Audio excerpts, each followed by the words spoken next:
Hi folks, Lou here to talk about what I'm going to call Kickstarter poisoning. Now, what do I mean by that? Well, most of you are familiar with Kickstarter, where people sell lots of games or game ideas and a lot of other things as well. Sometimes they are products, sometimes they are just ideas. I know of people who have kickstarted a game and they have not finished the game. They have not finished the rules. They're still trying different things, and actually they take advice from the people who supported the Kickstarter as to how the game should work. It was a shitty game, unfortunately, but the artwork was good. And one of the aspects of Kickstarter poisoning is that it's more about looks than about actual play of the game. Because, of course, if the game, especially if the game's not finished, people cannot play the game before they decide whether to support it. All they've got are whatever visuals have been made and the basic idea. Well, that's part of Kickstarter poisoning. It tends to amount to what I'd call oh shiny. Games that have lots of very nice looking miniatures are going to usually do better on a Kickstarter than those that don't. Games that have really nice art are going to tend to do better on Kickstarter than those that don't. Now, how is this poisoning what happens? What it means is games that are more about presentation than about actual playing quality tend to get supported on Kickstarter and others don't. And this affects publishers, especially publishers who strongly rely on Kickstarter.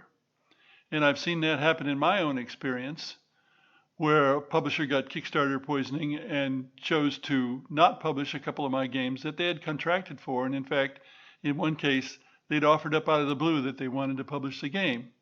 But because they weren't particularly suitable for Kickstarter, they changed their minds.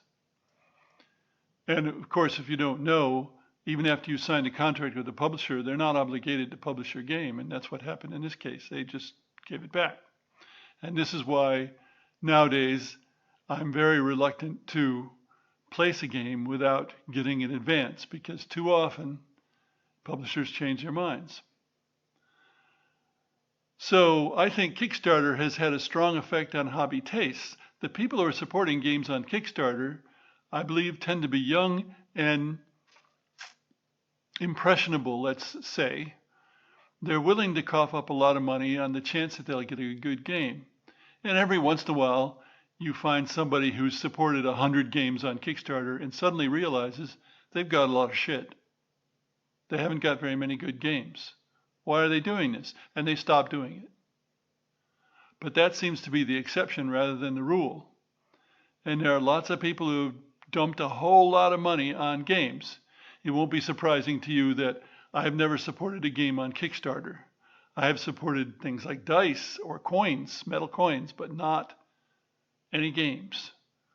I'd rather find out what the game is like after it's been published, and even if it costs a little bit more, it's worth it. Another thing that happens on Kickstarter is you get a lot of people who are essentially freeloaders. And once they have supported the game, they feel entitled to have input and even to tell the publishers what to do, which must be a real pain in the butt for publishers, but that's the way it goes. It's part of the enlightened, well, not enlightened, entitled age. So obviously I think that Kickstarter has been a detriment to the hobby in many ways. Where it's been an advantage is games get published that would not have been published otherwise, and some of them, a small percentage, turn out to be really good games. But most of them turn out to be dreck. And the last thing I'll say about this Kickstarter poisoning is it encourages the notion that a game only has to be played 1 to 3 times and it's okay.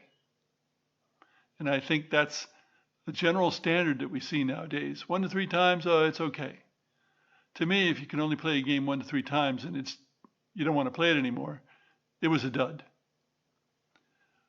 Your mileage may vary. Thanks for listening.